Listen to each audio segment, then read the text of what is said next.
mendapatkan sepotong kayu hitam. Tanpa pikir panjang, bungsu pun langsung mengambil kayu hitam itu dan memasukkannya ke dalam ambong miliknya. Namun, matahari sudah berada di atas ubun-ubun. Si bungsu tetap saja belum mendapatkan satu ekor ikan pun. Akhirnya, dengan sedih, ia pun berhenti menangguk. Untuk mengelabui para kakak-kakaknya, ia pun mengisi ambongnya dengan dedaunan. Karena ia selalu menjadi bulan-bulanan dan keusilan kakak-kakaknya. Menjelang sore, 7 bersaudara itu pun pulang. Setibanya di rumah, bungsu langsung menggeletakkan begitu saja ambong miliknya di dekat tangga dan langsung masuk ke rumah dan tidur di bawah dengan rasa kesal karena tak mendapatkan ikan. Di tidur lelapnya itu, ia pun bermimpi ada yang mengusap-usap dan membelainya. Ketika terbangun dari tidurnya, dia sangat terkejut ketika melihat ada seorang pemuda yang sangat tampan. Bungsu pun hendak berteriak, namun pemuda itu langsung membekap mulut si bungsu. "Jangan teriak, aku bukan orang jahat." Tetapi bungsu terus memberontak.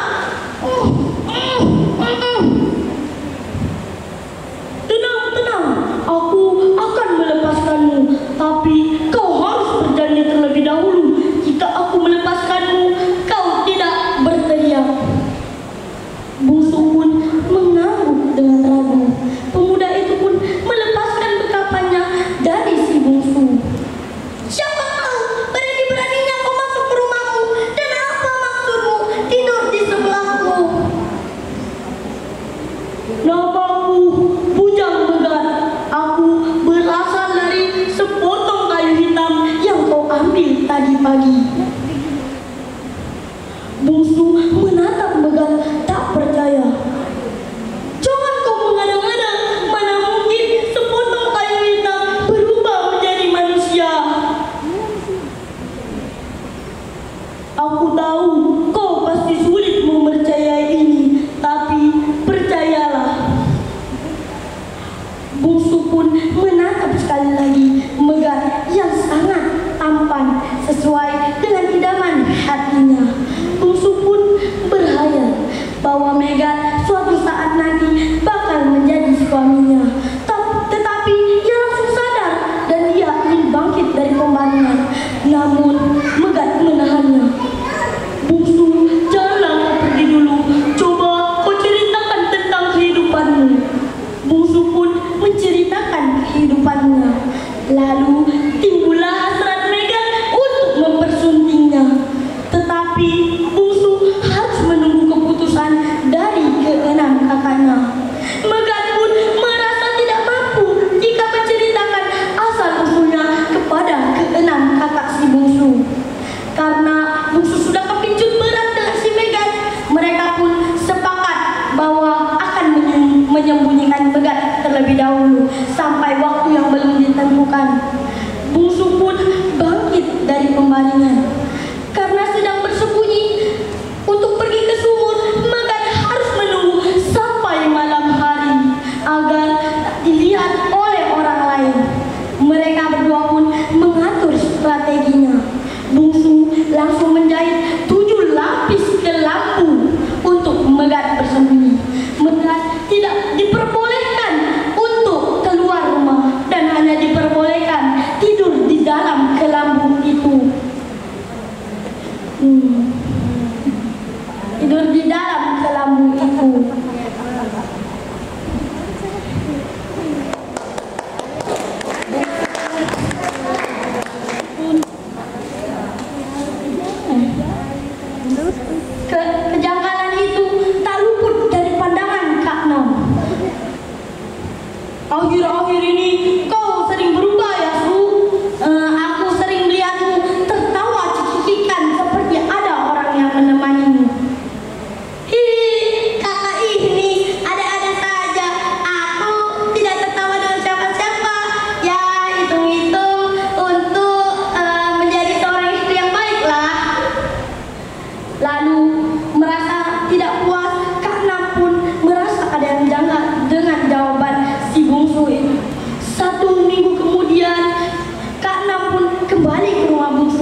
Akhirnya dengan berat hati Bungsu pun menyiapkan persediaan untuk Megat balik ke hutan.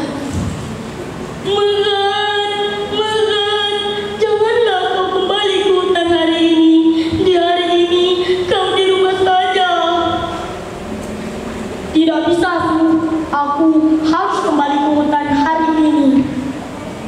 Tetapi Bungsu terus bersikeras untuk mengajak Megat kembali ke rumahnya. Tetapi hati Megat sudah bulat untuk pulang ke hutan. Akhirnya karena Bungsu yang terus membujuk, Megat pun menyanyikan syair dan pantun asmara untuk Bungsu sehingga Bungsu tertidur. Saat Bungsu tertidur itulah Megat langsung melarikan diri dari rumah menuju ke hutan. Terbangun dari tidurnya, Bungsu langsung mencari Megat yang sudah tak ada lagi di rumah.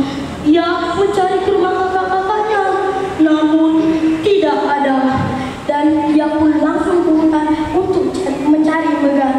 Ketika di hutan, ia melihat Megat yang sedang duduk melamun di atas batu yang sangat tinggi. Megat sangat terkejut ketika melihat Bungsu sudah ada di belakangnya. Lalu karena Bungsu yang terus membujuknya, ia pun kembali menyanyikan dan berpantun seperti biasanya sehingga membuat Bungsu tertidur pulas. Ia pun pergi ke lekukan pohon yang ada di dalam kayu. Konon katanya pohon tempat Megat bersembunyi adalah pohon gaharu. Bungsu pun terbangun dari tidurnya. Ia menaik hati-hati ketika melihat Megat yang sudah tak ada lagi di sana. Megat, oh Megat. Tapi nasi sudah menjadi bubur.